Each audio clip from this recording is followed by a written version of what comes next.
राजनीति में है। अगर कहीं मेडिकल कॉलेज में 109 करोड़ रुपए जो पेंडिंग थे वो रिलीज किए गए, तो हम भी तो पहल कर रहे हैं। पूरा मैदान उनके लिए छोड़ देना है क्या? भाजपा कर रही है। अभी मेकाहारा का अस्पताल है, वहाँ 700 से ज्यादा बिस्तर के अस्पताल का मुख्यमंत्री जी ने शिलान्यास किया था। हम लोगों ने उसको चालू किया था। अभी मैंने सुना कि उसको चालू कर दे, तो हम लोगों ने चालू किया, और उस क्रम में बहुत काम और है जो उनको करना है। छत्तीसगढ़ में इन दिनों पूर्व मुख्यमंत्री टीएस सिंहदेव और कांग्रेस के जो वरिष्ठ नेता हैं टीएस सिंहदेव, उनका विष्णुदेव सरकार के कामकाज की तारीफ करने को लेकर सियासत गरमाई हुई है। लोग तो यहां तक बोल रहे हैं कि टीएस सिंहदेव ने कभी भूपेश सरकार के कामों की इस तरह की कभी तारीफ नहीं की जितनी तारीफ शायद सरकार की वो कर रहे हैं। इसको लेकर तरह तरह की बातें भी हो रही है और कुछ लोग तो ये भी बोल रहे हैं कि शायद ऐसा तो नहीं कि टीएस सिंहदेव जी का मन बदल रहा हो और वो भारतीय जनता पार्टी के प्रति आकर्षित हो। इन तमाम मुद्दों पर चर्चा करने के लिए पूर्व मंत्री और वरिष्ठ विधायक राजेश मोणत जी हमारे साथ उपस्थित हैं। टीएस सिंहदेव लगातार तारीफ कर रहे हैं, आपके स्वास्थ्य विभाग की तारीफ कर रहे हैं, कामों की तारीफ कर, इतनी तारीफ तो कभी भूपेश सरकार की नहीं की है। क्या कहना है आपका? टीएस सिंहदेव एक बहुत अच्छे सज्जन, वरिष्ठ, अनुभवी राजनेता है।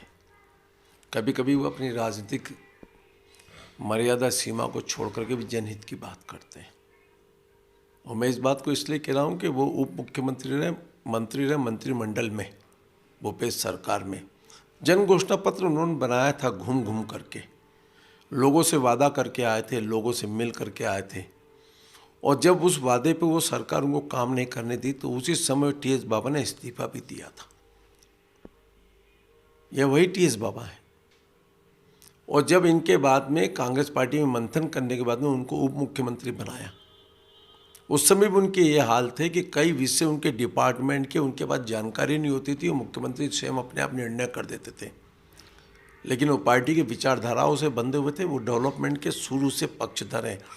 जब वो विधायक थे, मैं पीडब्ल्यूडी मंत्री था, वो वहाँ पर उस समय भी मैं जब वहाँ दौरे पे गया तो उन्होंने उस समय मेरे से बोला कि भाई एक बाईपास का निर्माण इसको प्राथमिकता पे करवा दीजिए आप। मैंने बाईपास के उस समय काम कराया, उसको लेकर उन्होंने धन्यवाद भी दिया था मेरे को। ये उनके कल्चर में है।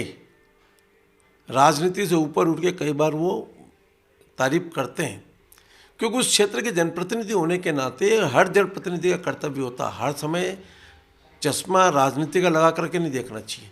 और भूपेश सरकार में उनकी जो हालत करके रखी थी साहब, वो जनता से छुपी नहीं है, समाचार पत्रों की सुर्खियां बनती थी। और इसीलिए जब उन्होंने कहा कि वहाँ मेडिकल कॉलेज खोलने की बातचीत करते रहो, आज मेडिकल कॉलेज की बिल्डिंग जब विष्णुदेव साय सरकार काम करे, साय और एक साय ने साय दे दिया कि आपके यहाँ की कॉलेज की बिल्डिंग का टेंडर हो रहा है, तो अगर उसको उन्होंने प्रशंसा कर दी तो कांग्रेस में इसी मिर्ची लग गई।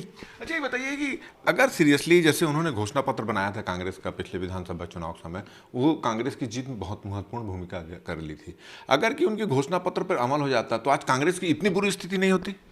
अब कांग्रेस की स्थिति आत्मचिंतन मनन की है, भरोसा खत्म हो गया। अरे जिसके ऊपर भरोसा करके लेकर के आए थे उसको किनारे कर दिया और अपना भरोसा नया पैदा करने घूमने निकल गए थे। भूपेश से तो भरोसा है।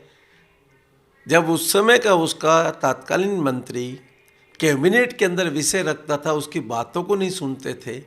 उप मुख्यमंत्री जनता से कुछ कहता था, वो आखिर में कह देता था भाई कि मेरे पास मेरे कोई सुनने वाला नहीं है।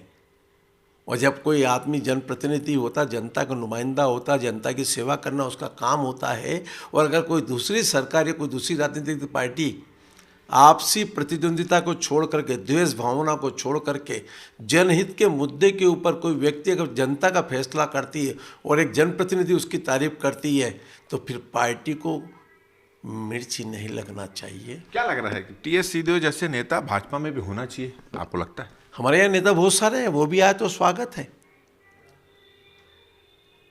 काम करने वालों को हर जगह स्थान होता है जी, उनका भी स्वागत है। हमारे यहाँ नेताओं की कमी नहीं है। एक विजन, एक सोच, एक कल्पना को मूर्त रूप देने के लिए भाजपा के पास असंख्य कार्यकर्ताओं की टीम और ये कार्यकर्ताओं पर आधारित टीम है। हम साधारण कार्यकर्ता थे जो यहाँ तक पहुँचे हैं, वो भी आए, स्वागत है। आओ मिलकर काम करें, छत्तीसगढ़ राज्य का उदय करें। राजनीति, जाति, विचार बंधाओं से ऊपर उठ करके छत्तीसगढ़ के डेवलपमेंट की विजन के ऊपर अगर कोई वरिष्ठ नेता कांग्रेस का मोहर लगा रहा है तो उसका अभिनंदन करता हूँ, स्वागत करता हूँ। चलिए, ये थे राजेश मूणत जी और इनका कहना है कि टी.एस. सिंहदेव एक सुलझे हुए नेता हैं, जनप्रतिनिधियों का ख्याल, जनता का ख्याल रखते हैं और यही वजह है कि कोई अच्छी चीज़ होती है तो उसकी तारीफ करते हैं। विष्णुदेव साय सरकार में जनता के इच्छा के अनुसार जो काम हो रहे हैं, जनता की मांग के अनुसार काम हो रहे हैं तो उसकी वो तारीफ कर रहे हैं और अगर कुछ गलत होता है तो वो अपनी ही पार्टी में भी विरोध किए थे और उनका कहना है कि अच्छे नेता की हर जगह ज़रूरत होती है, अगर वो पार्टी में आते तो उनका बिल्कुल स्वागत है और ऐसे लोगों की राजनीति में भी ज़रूरत है। हमारा ये वीडियो, हमारी ये बातचीत अगर आपको अच्छी लगी तो ज़्यादा से ज़्यादा इसको शेयर करें, सब्सक्राइब करें, अपने सुझाव हमको देना ना भूलें और मुझे और मेरे कैमरामैन नज़ीर खान को दे इजाज़त। नमस्कार।